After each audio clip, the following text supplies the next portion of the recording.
Hello and welcome back to the Puncher's Chance podcast, and welcome to the preview show where we're having a look forward at things coming up in the world of boxing. Of course, this week we've just had the Eubank versus Benn 2 press conference. We've talked about all the action, all that stuff with that, as well as, of course, Matchroom and the Hearns have had a documentary out on Netflix, and our favourite fighter, Inoue, already scheduled to be back in the ring, back end of the year in Riyadh.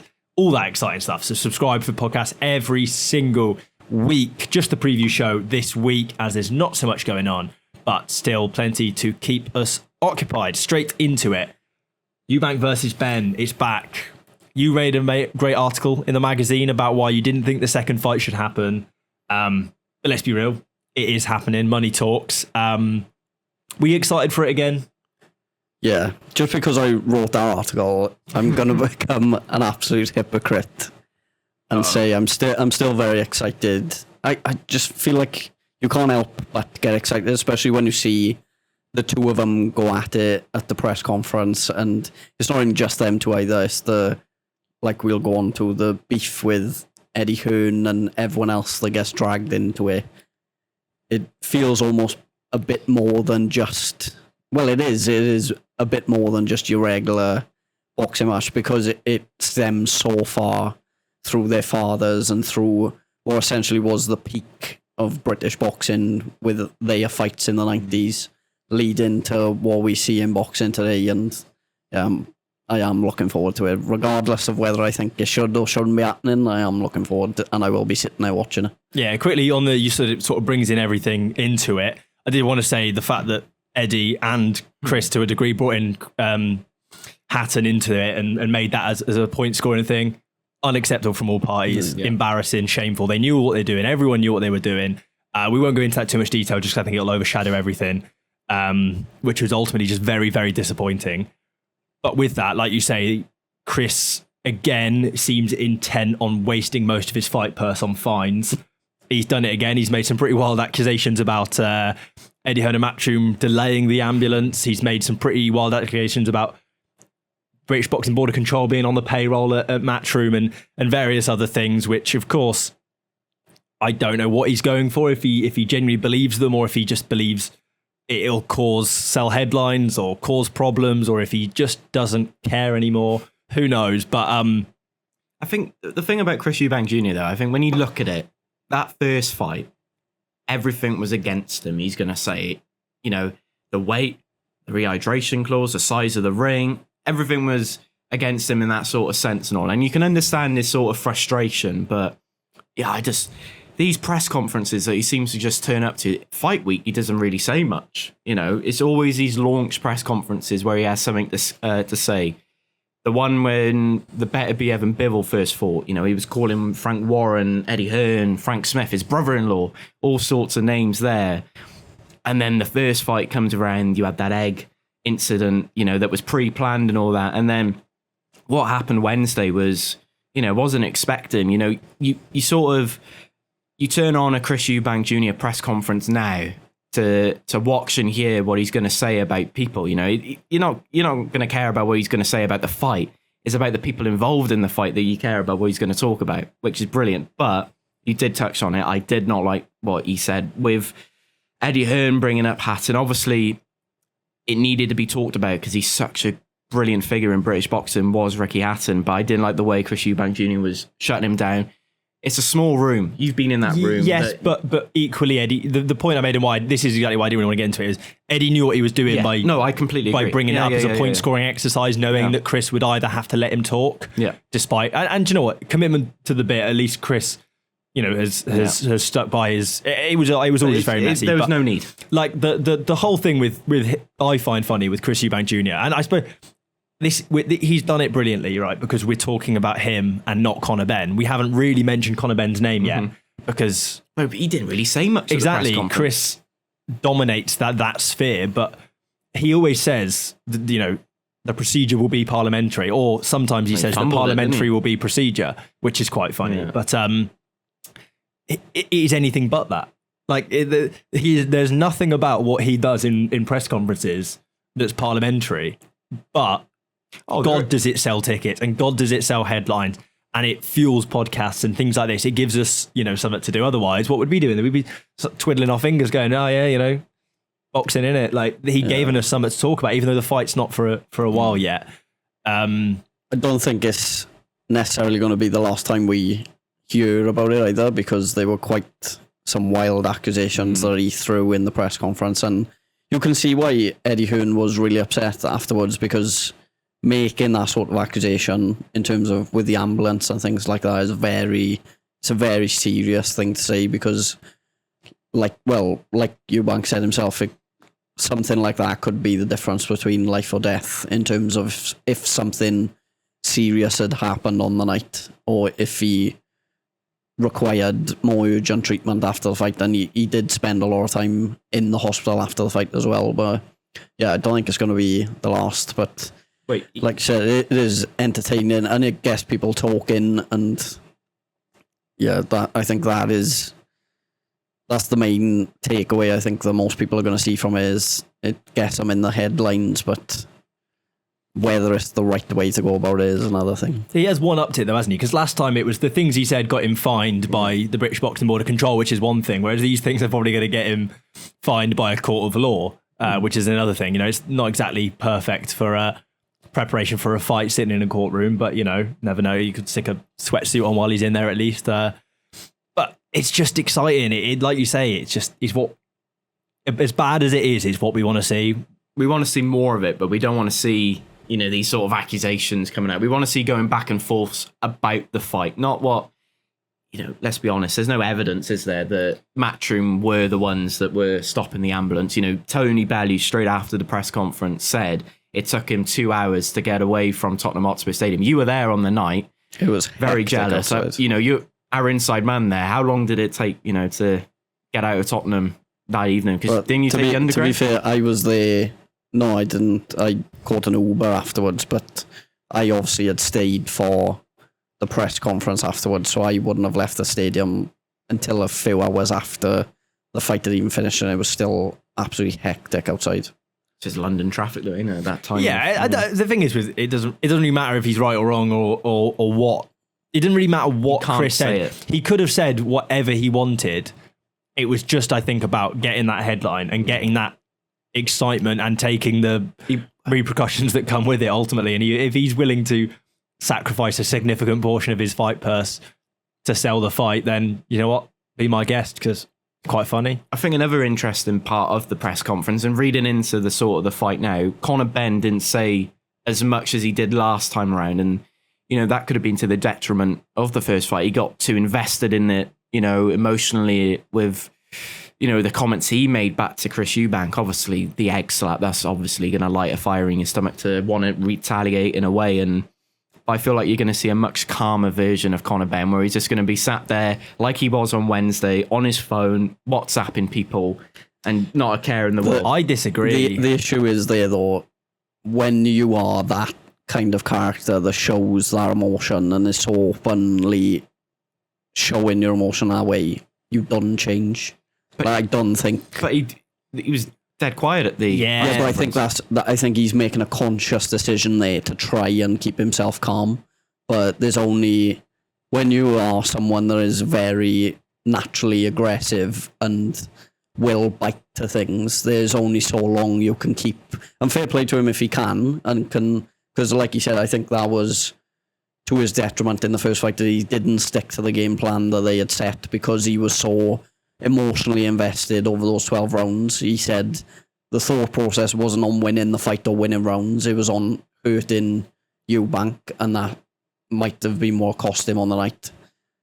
But I do feel like, I don't know whether he tried to keep a lid on it in the second press conference, the one I was at in Tottenham Hotspur Stadium. He tried to keep a lid on it, and he still was able to get through to him, Chris, and wind him up enough. Whereas I actually don't think there was a huge amount for him to bite on in that press conference. No, it was targeted at it him. Was all at sort of Eddie and Matchroom and good point. The British Boxing Board of Control. And I think Chris knows deep down that when he needs to, he can say enough. Like all he had to do was mention his old man, and Connor just lost the plot. And it was like that. I think from his point of view, he knows that when he needs to, he can get that emotional side out of And that's why I predicted Chris to win the first fight, was based off of that, is that I think he was more in touch or more in control of his emotions, which was ultimately going to be the difference in a very highly emotional fight. And actually, he was probably less in control of his emotions than I expected him to be in that fight. I expected Chris to be really smart and pick Connor off, and actually did get himself dragged into a fight in a way, albeit he won that fight in the end and did so impressively. Or impressive in fashion because of how difficult and hard work all of it was. But yeah, I don't think Connor necessarily had something to bite on, and I agree with Ben. I think if Connor Benn's going to win this fight, it's by being Connor Benn. It's not by being a different version of himself that hasn't got him this far. I think he does need to be smarter in the fight, in terms of, like he said in press conference, he didn't try to win rounds necessarily. Like, he was having some success in some rounds, but not, I think, because he was so emotionally invested, he wasn't thinking too far ahead in terms of, right, how many rounds am I up or down here? What do I need to do to get the win on a decision? I think his mindset was always, I'm just going to land that one punch, and as soon as it happens, I'll jump on him. And if it doesn't come, then you're too far behind to catch that up. I think he needs to be smarter in that aspect, but I don't know. Do you think he beats Chris Eubank on points in any world? I don't know. Without significant knockdowns, I just don't see that happening. And that's no ill word on Connor, who I think is a good domestic level fighter. I just think Chris might be that little bit better. And he's got Bomac in his corner now. Back again. Which will help. But massively. But it might even be the thing of not necessarily trying to win on rounds, but being a bit smarter with how you set that big shot up. Yes, correct. It almost felt like every time he got near Eubank, it was, I'm swinging to try and knock him out, instead of maybe just using the jab or trying to get on the inside a bit more, just to give yourself, you're in range, and give yourself that better opportunity to land a big shot, instead of just hoping the one wild shot that you throw lands. Yeah, more of a oh Christ, why have the fight left me? Justice Hooney. Yeah. Fabio Wardley type performance, rather than just go full Hagler Hearns and hope that you're the one that comes out victorious. I think the Bomac situation has placed me firmly on you thinking Eubank will win, though, because I don't know. Well, like what he did in that Liam Smith rematch, only just that's probably one of his best ever performances. 100%. Yeah, definitely. When he had to win, and he did. Yeah, it'll be interesting to see. But I think one of the things that's going to really make a difference, that obviously Boxer and Chris, and particularly Ben Shalom's talking about quite a lot, and maybe makes a difference to whether or not we see the fight at all. No rehydration clause admitted, or they have yet to sign a rehydration clause, which I think, we were talking a little bit beforehand, looks more than anything like a make or break about whether the fight will even happen. But let's say, theoretically speaking, the fight happens with no rehydration clause. My God, does that play into his favour big time? Yeah. And the thing is, the first time round, I'm sat there thinking, why have they got a rehydration clause here in the first place? It's not a world title fight, blah, blah, blah. And I felt sorry for Chris Eubank Jr. Now, I'm looking at this fight and I'm going, do I really feel the same way that I did about Chris Eubank Jr. with this rehydration? But he hasn't signed it yet. So I know, in theory, he's not fighting with one. To it. But if there is a rehydration clause, I'm going to just say to myself, well, he signed the contract. He knows what he's getting himself into. He knows the consequences of it. It's just, and it'd be interesting to see, because I can't see, Eddie Hearn and Connor Benn going, yeah, mate, no rehydration. Particularly after they lost the first one. Exactly. They want everything again, which I think is going to be 10 times harder. But it's just interesting because Chris Eubank, again, you talk about the fines and all, the way he made the weight and all, and the accusations there about, I can't remember, it was something about the weigh-in or something, that there was loads of people in the room, and Eddie Hearn made a claim at Ben Shalom saying you weren't even in the room and all, and Ben Shalom went back and said, well, we wanted to empty the room out for him to weigh in. Yeah, it's just weird. And again, second day weigh-ins and all that for a fight like that didn't make sense, but who knows? I think the way I stand on it more than anything is just rehydration clauses as a concept shouldn't exist, because what you're basically asking a fighter to do is go in there dehydrated. Yeah. And albeit, what they do is extreme anyway and dangerous anyway. And then you're adding a second thing on top of that they actually have to go into the ring dehydrated. And like you say, he spent significant time after the fight in hospital with severe dehydration. We saw it on the fight afterwards in the ring. He did not look in a good way. He wasn't in a good way. That's not right. That's not sanctionable. That shouldn't, or it is. I don't think that should be sanctionable. You shouldn't be allowed to let a fighter get in a ring knowing they are somewhat dehydrated. That's concerning. But he now knows what he's walking into, though. So I agree. If he does agree to it, then that's on him. Mm-hmm. But I just think from boxing point of view, do we need to have a look at that as a concept and say, maybe let's not do that? The worry is, though, like you said, there should be someone there that is standing in the middle of that, looking at it going, see how bad he was after the first fight. Why are you allowing him to even have the option to do it again? Yeah. And the worrying thing is that something like that probably won't be put in place, or people won't openly speak about it until something happens. Yeah, because they've all got a little bit of claim to the pile of cash that comes at the end of it, and so they're wanting to protect their pile of cash, and that's the way the sport is. But it's scary, like you say. Until something goes majorly wrong, we won't see it happen. So we obviously don't want anything serious to happen, but for instance, if he does sign the contract to agree to rehydration clause again, he goes into that fight in a similar condition to where he was in the first fight. He gets hit with a big shot that leads to serious complications afterwards, which we've seen with plenty of other fighters. Who's responsible for that then? Does that fall on Eubank's shoulders in terms of agreeing to fight? Or should it fall on someone else who has allowed him to be in that position? It falls on everyone's shoulders, realistically. But it obviously, it's a scary thought. And I've got written here on our prep sheet, early predictions. We've kind of already given that. Eubank. I think Eubank goes into this favourite regardless. I think he goes in as favourite. But let's go percentages. If you had to give me a percentage of how confident you are Chris wins, how confident you are Connor wins. Are we going... I'm going 80-20. Is there a rehydration clause?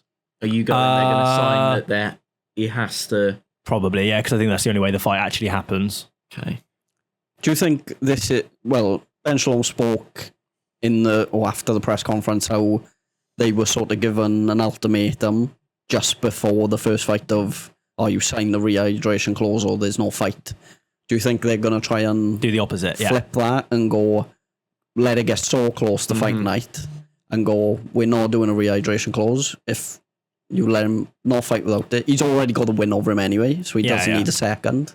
So you either let him fight without it or we're not fighting at all. Yeah, and then if they don't do it, the optics are that Connor has ducked the fight with Chris because he wasn't at a weight disadvantage and thus he can come off it looking better. That's exactly what they're doing. I agree. But I don't think Matchroom are daft enough to fall into that trap. And I actually think, moreover, Chris and Boxer want this fight. They want the money. It causes issues again. Like you said, if obviously, Shalom and Eubank have said that they haven't signed or agreed to that rehydration clause. From what I know, Hearn, Ben have said that they've signed a contract that includes all the same rehydration clause from the first fight. Yeah, it's not like Boxer to make complications over contracts, is it? That seems unlikely to happen. They haven't done that before. Well, this next thing we'll find out it's an 8-round fight or something. Imagine. The other thing is as well, in the press conference, going back to that, he talked about the British Boxing Border Control. Now, he went at the big boss, Robert Smith. You don't do that, do you, without consequences? And no, of course not. Apparently now he's come out and said that they're seeking legal advice on the comments made by Eubank. So it'd be interesting to see what happens there. And the British Boxing Border Control could turn around and go, we don't want you to fight. They won't though, because they get their sanctioning fee. Of course they want him to fight. They just want to sue him as well, so they get another. How much has chunk of the Chris change. Eubank paid in fines? I was going to say, if anyone's on the payroll for the fight, it's that Chris is single-handedly funding the British Boxing Border Control at this point. Christmas party must be incredible. Yeah, big time. It was 125,000 off the last fight. $500,000, and half. No, that was to Connor. For not making weight. But it was 125,000, I think, for the egg and something else. And then it was the use of the sauna as well. That was the one, that was it. And then it was men's Did they release where the money goes? We'll say it quietly. Well, that's what they all use the saunas, right? Well, They just don't stick it on social media. Yeah. Like I'm saying that from, I don't actually know the answer to that, but I would presume that they are all using that method. They're just not daft enough to stick it on social media. UFC fighters, they do like what we saw with that Crawford Canelo fight week. They do like the behind the scenes, and you see all the fighters, different sport. I know. Yeah, they're allowed to. But again, I don't know. I think the difficulty with that was obviously a lot was made about him having to make a certain weight. So I think he's put that video up on social media going, look how hard it is for me to boil myself down to get to the fight. Not thinking. If he if he puts that video out, but I think he probably knew he was going to get fined for it again. He for him, it is financially more beneficial to win a single point over Team Ben in people's eyes than it is the money. And obviously, it's silly money to us, but to him, it is a portion of a very hefty fight purse that he's willing to. If someone said to me, right, you're going to earn £10 million. But if you don't quite make the weight, we'll take $500,000 away. I probably wouldn't bother. I'd probably would Ryan Garcia it and just flagrantly not bother making weight and pay the money. Go mental for the entire fight. You'd be week. daft not. No, I'm not going to not that. But you would be daft not to just point. flagrantly not bother making weight for the love of the game and then take the fine. And you're still making £9.5 million. Smack him with an egg, 9.4, and you're laughing. No, yeah. You would, wouldn't you? The money, if for that kind of money. Well, if someone was offering me £9.5 million, I'd take any fight. But exactly. Do you think there's any chance that this second fight ends in a draw? No. And we get a third? No. Nah. I don't want to see a third now. And we were against the rematch, weren't we? I hope Chris beats Connor again. Hope. Yeah, I do, because I think the fights that would lead to, in terms of, I think, a Chris Eubank Canelo fight, really commercially speaking, makes a lot of sense. And I think there's still fights for Connor out there. Whereas if Chris loses this, it's kind of like, I don't know. I think Connor can still. Or if Connor wins, do they squeeze a trilogy out of it? Exactly. That's it. Maybe, but I would. I was about to say I'll struggle to care about a trilogy. I will. I said I don't care that much for the first one, and I'm here I am. But yeah, I don't know. While we're on the topic of Eddie, we'll chuck his old man in there as well. The Hearns. I haven't actually watched the documentary. You boys have to a greater degree than me. Binged it. Yeah. What we saying? What are they saying? What is the vibe? What is the talking points coming out of it? Obviously, there's the big one. Matchroom for sale? ? Yeah, how much was it? 1.5 billion they were asked. Is what Eddie wants. Worth, I think. I reckon we could scrape that together between the three of us, right? Oh, 100%. Sell a couple of our properties that we got in the Cayman Islands, allegedly. Sell a couple of more magazines. Yeah. If you sell all those houses you got in Guernsey, we'll be sorted. You didn't say leisurely then, so I'm coming for you after this podcast. No. Yeah. Listen, the documentary I thought was a really good insight into how Matchroom is put together and all the other sort of sports, but obviously more interested in the boxing, the sort of the behind the scenes, how sort of Turkey Al-Sheikh works as well. Eddie Hearn revealed that he left I think it was a Eubank Ben press conference, and went to the hotel of Turkey Al-Sheikh, I believe at 10 o'clock at night, gets there. I'm giving a bit of spoilers here, so I don't really want to talk too much, but it goes really late into the night. They get some deals, and then it's at the Ring Awards. Brilliant to see that they brought that into it, and they're doing business on the red carpet. I think really good insight into it. And the other thing as well, it just shows with Eddie Hearn as well, the passion he's got for boxing in a way that Is there a degree though as well that this is produced presumably by Matchroom? No, it wasn't. Or Netflix. No, yes, but as in they you could tell as they well. they're showing you what they want you to see, right? We're not seeing the sort of I get what you mean. It's what's the word I'm looking for? They're painting a picture that it's probably a bit more glamorous than the reality, right?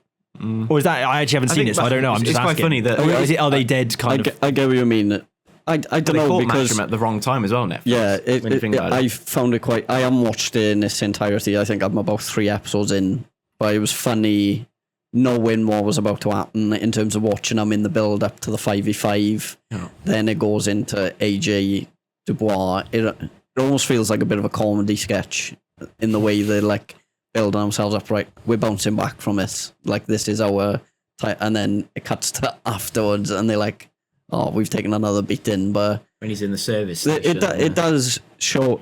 Like, I agree with you. It shows how much work and effort is put in, and you can see how the box, especially the boxing side, even though Matchroom is boxing, darts, snooker, Pool, fishing. in terms of Eddie and Matchroom fishing. Yeah. Is it? Multi-sports, I think. the company's called. multi-sports is down there. I like a bit of fishing. Might have to get into that. But you can see how much it means to him and how much like he wants to make an impact in the sport, and especially I think just in terms of his father as well, like, because there's like the old darts and boxing angle, and how darts is sort of outshining the boxing side. But I think it's a really, really good, well put together documentary that showcases a lot behind the scenes that you wouldn't normally get to see. It's definitely worth watching. But especially the Katie Taylor, Amanda Serrano I haven't rematch. seen I was that. going to say I'm not going to just watch it because I think I've seen some clips. Yeah, I've it's seen some brilliant. clips. It's really, really good. Speaking of big fights, the man we love, the man that I spent last week a good hour just talking good on. Okay. What was that? No worries. No, don't worry. He's fighting again, back end of the year. Who's he? Nia Inoue, the monster, fighting against Alan Picasso Romero, so WBC silver champion, I believe. A good fighter, a really difficult opponent, but again, probably not necessarily if you're Nia Inoue, but a difficult opponent for most people.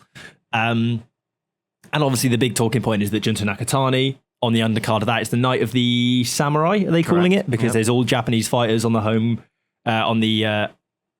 side of it. So you've got Junta Nakatani, Hayato Satsumi, Reza Satsumi. There's a couple more whose names Kenshiro Taraji for the flyweight, and there is one more as well, which is unprofessional of me. It's unprofessional of all of us. It is a little bit, but we haven't got it all opened up. Let's be real. Nia Inoue is the one we're interested in. It's setting up a Junta Nakatani fight, isn't it, realistically? Well, it's Nakatani's first fight at our weight class, in it, so it's obviously just it is a builder, pretty much. And Against we ranked never number like 9 in the division. we never like it in boxing when they try to pre-plan too much, because you can see one of these loads in now. I'm fairly comfortable with the idea when it's Nakatani and Inoue that we're planning with. I'm fairly comfortable. That there's a few fighters that you're kind of happy to plan ahead a little bit, because you just... Didn't you say that about Deontay Wilder and Zhilei Zhang? No. If Deontay Wilder winning? No. When they do eventually get Inoue and Nakatani against each other, do you think that is its own standalone event? Do you think that will... Has to be in Japan as well. Be It's a the main home- event of somewhere, or does that get stuck on a card? That's as a got to be... main event or something? Well, this is ring 5. Could it be ring 6, or would it be... I probably wouldn't be Riyadh season. But do you reckon that... I think is that ring 6, do we say? No. Sort of March, April next year? Or is it open to Riyadh I think season? Ring's going to be involved in in Anthony March? Joshua in January, February.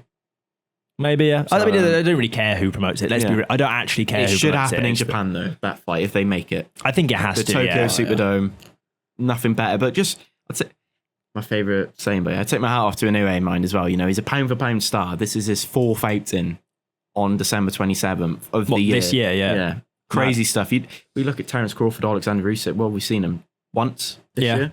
So it just shows. But, you know, it's a great fight night, and it's come from really nowhere. And it's great to see Jazza Dickens on there as well. Brilliant performance in Istanbul in his last fight on the, I think it was like the IBA or IBO. It was IBA World, yeah. Brilliant stoppage win there. But all together, it's a fight that we've seen, or fight card that we've heard rumours about. To see it, you know, in black and white is brilliant. Yeah, and it follows on the big ring 4 one, which is Benavidez Yard, Sam Noakes, Abdullah Mason, like absolutely joke, Devin Haney, Brian Norman Jr. That's the one I always forget, and it's probably the best of the lot. Serious card. Yeah. And then we're getting this one as well. Non-pay-per-view as well, probably, because... Well, that's what I've heard. That's what I've heard. That You card just that you need just to buy a DAZN subscription, a for ring pass. 150 quid a month, Yeah. apparently, probably, no. and donate £100. To the punctures. No? Yeah. If you could.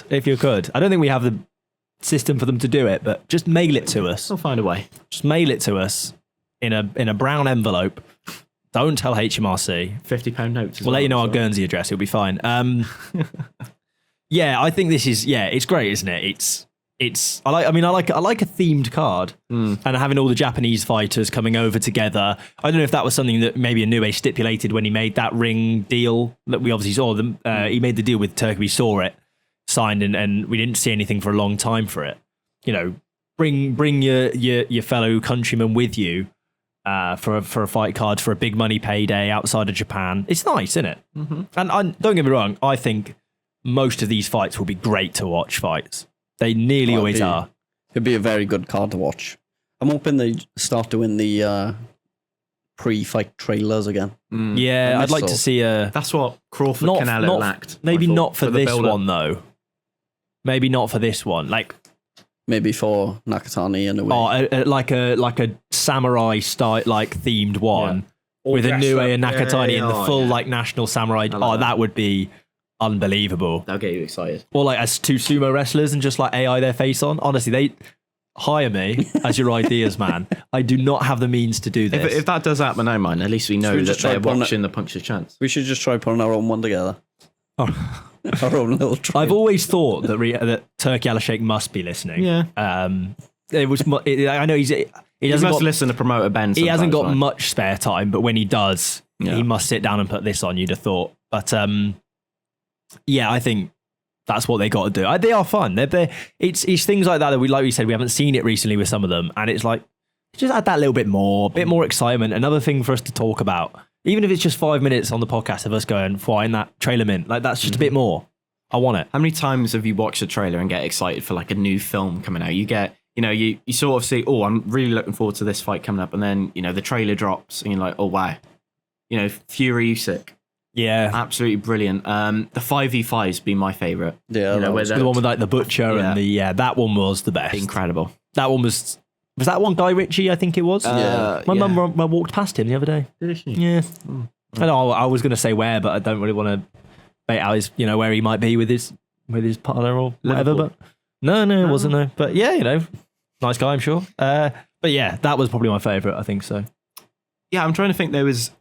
They did one that was really long though, weren't they? I think Was it Better Be a Bivol? Yeah. That was all in the snow, and they were that like was fighting good. bears and stuff. 5 minute. It's like just make an entire movie. Feature length movie. Yeah. I'd watch a feature length movie in Japanese with Inoue and Nakatani as the lead roles. I would. I don't know about you. ChatGPT next to you. Just No, I don't need. I don't need to know what's actually being said. Do you know what I mean? fair enough. That's like I said. I would pay money to watch Naoya Inoue just hit the bag. Mm-hmm. More, I'd be more inclined to spend £25 for that than for the whichever show it is Queensbury are charging us that much for. Is it Parker Wardley that they're charging 25 quid This for? has been a talking point, podcast. How are they charging that? I know it's a big heavyweight fight. The winner of that could potentially fight Alexander Usyk next. But how are you charging Well, they can- 25 quid? They can charge what they want, but it why doesn't mean I'm going to pay Put it. any sort of undercard together. Well, they got Louis Edmondson, Ezra Taylor, which is It's a good the fight. build-up's going to be brilliant to that. I don't know if you boys have seen like their gloves are off style video. That Yeah, but good back and forth there, but Lewis again- Edmondson fights are never the most exciting to No, watch. the build-up's better than the fight. Yeah, Yeah. but Yeah, I can't search. You keep saying what you're saying. you play Joseph. don't worry Edmondson, about me. mate. Don't Forget worry about about that. But no, 25 quid. You look back on some of the pay-per-views that we've bought. Anthony Joshua, Daniel Dubois, I think was 20 quid to watch. Even Usyk Fury 2, I think might have been 20 quid. So Oh, that was it. Danny Quartermain, Royston Barney Smith was the other fight that I Yeah. saw. That's a decent enough fight, Intriguing but fight, yeah. it's not. It's it's not there's, pay-per-view worthy. Is it a it? case where they've had to stick it on pay-per-view It's to make fi- sure they cover the cost of there's Wardley five and there's 5 TBAs on the card. It is, yeah. It's exactly what it is. it's covering the cost of the two main eventers, isn't it? And the thing is, I've got absolutely no qualms in Queensbury charging pay-per-view. It's only, Turkey that's realistically said he won't be, and that's because he's making a loss on cards, I presume. There's the only way, you can only imagine that's the only way he can make them happen, is he's making a loss on them. but it's an investment in Riyadh and in Saudi Arabia, and that's his money that he can spend on what he wants, but he can't force other people to do the same. I struggle with £25. I struggle to justify. I also just think, right, are you going to pay 25 quid? Just work with me. Are you going to pay 25 quid for this? Probably not. Are you going to pay 25 quid for this? No. I'm not going to pay 25 quid for this. Cool. But would you pay £8 for this? Oh, yeah. Would you pay £8 for this? I'd pay £8 for this. That's 25 quid. So I can't help but think. That's right. They're going to struggle to shift pay-per-view sales, especially one, because we've had so many big fights over recent years and months that have either been free or have been less money. And with the looming thing of not paying for pay-per-views in the future, which we still haven't got to, but with it already being stated, people are going to look at it going, I'm not paying for these. Yeah, if they lowered the threshold, people will get greedy. If they heightened the threshold for what makes a pay-per-view, so it doesn't have to be quite such a good card for it to be a pay-per-view, but every pay-per-view is a £5, people are going to pay it. Realistically, it's justifiable. You're already paying for your subscription as well, so this is on top of it. Yeah, so it's going to cost you 40 quid by the time you watch it on DAZN. Yeah. Outrageous money. But hey, that's not... You're not far off buying a ticket to get in the actual arena. I don't know, with some of the prices they charge. Have you seen some of the prices for the Eubank Benn tickets? 380 quid to sit halfway. You might as well be in a different London postcode. Unless I get another media pass to get in there, I'll be watching from the comfort of Merthyr Tydfil. Yeah, fair enough. Wow, comfort. Those two words don't go right. It's an oxymoron, that is. But yeah, but they go on about people illegally streaming sports. Allegedly, we do that, okay? Which we don't sometimes. I do. But they go on, we need to stop this. We need to, you should pay for it. Don't charge 25 quid. Yeah. If you're going to charge a pay-per-view price, at least, look at people and go, what about 15 quid? 14.99. It's difficult though, because from a business aspect, I'm sure they would have looked at it and gone, this is how much we need to charge to cover our costs. So, I can see it from their point of view as well, but then from a consumer point of view, we don't want to be paying. No. And it'd be interesting to see how many pay-per-view buys this does. And I hope they release them, because I reckon they'll get 4. They'll get 3, because all of us are going to pay for it. So absolutely, 100%. Yeah. I reckon they'll get a 4 at least. Minimum of 4. But actually, saying that, the other issue with the fact that they've put out for £25, same night on BBC, apparently, is going to be the first boxer show, which will be free to air. On terrestrial TV, if you pay your TV license. Half-decent card, I would have imagined, with a decent enough main event, which I think is for a British title. Yeah. That's swaying people even more. Like, if you sat in the house on that Saturday night and you go, I can stick BBC on for free, watch Fabio Wardley and... No, not Fabio Wardley, sorry. Fraser Clark and Jamie TKV in a British title fight. Or I've got to pay upwards of, if you haven't got a subscription already, 40 quid to watch what will be a similar, probably level undercard with what is a better main event, but you're essentially paying 40 quid for that main event. Most people are going to go with the free option. Yeah. Maybe that should be Boxer's business strategy going forward. Just put it on... Every card they do, no extra cost, every card they do, just put it on the same night as an overpriced pay-per-view, and I reckon they'll do well off it because people will watch it out of spite. Yeah. And I'm not being funny. That we're probably going to be more intrigued in when that you fight. Say people, you mean us? Yeah, I do. That's exactly what I would. But we're going to be intrigued in that, though, aren't we? That BBC card as well. I think Boxer will do well on BBC and have good viewership figures because it's free to air, and even people who don't necessarily will normally sit down on a Saturday night and watch boxing might be sat in on that Saturday night to go, there's boxing on BBC, I'll check it on. Yeah, you're so not they wrong. Will get good viewership figures. In that sense, it'll do well from it. It's just they won't necessarily have the budgets of the bigger promotions to put on as big a fight. Yeah. And that 25 quid that you were going to spend, you can put on a Domino's or a takeaway. Oh, great shout. Other pizzas are available, but that is a great shout. I might do that now. They are my favourites. Yeah, same. I think that pretty much wraps it up for another episode. Like I said, it's a bit of a quieter week, a bit more speculative this week. I think the word preview might be a little bit strong because we are sort of just speculating. You are pointing, yes, there is boxing this weekend, you're right. Welshman Ben Crocker, probably his toughest fight today against Sean McComb up in Sheffield. Friend of the podcast, well, friends of you guys. Is that on DAZN? Correct. Yeah, GBM. Yeah. GBM, sure. So wishing him all the best. From an unbiased Welsh point That's of view, a tough fight. it's a Against big someone step who up. Yeah. fought Arnold Barboza Jr. and Yeah. should have Arguably, maybe won. Yeah. Yeah. It's an interesting one to see. So if you're annoyed at all the expensive boxing coming up, then watch some free stuff. If you've got a DAZN subscription, watch Ben Crocker fight against Sean McComb, which should be a pretty good fight for the IBF European. Do you still pay? I don't pay the rate. cheap. I don't pay the rate I used to. I need to phone up James again, or whatever we called him, James. Yeah. and get the talking. James yeah. got the sack. You know what? I'll do that now. I'll do that on my way back. But in the meantime, if you guys are still listening, you're still with us. First of all, thank you. And second of all, if you haven't already, subscribe on YouTube. If you've got this far, rubbish like this every week. Follow us on Spotify. Rubbish like this every week, but the audio version. TikTok and YouTube as well. Rubbish like this every week, but shorter.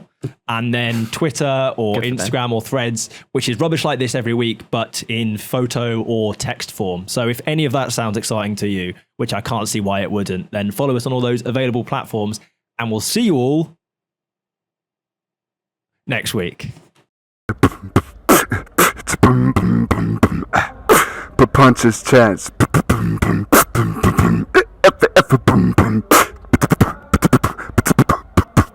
Punches Chance Podcast.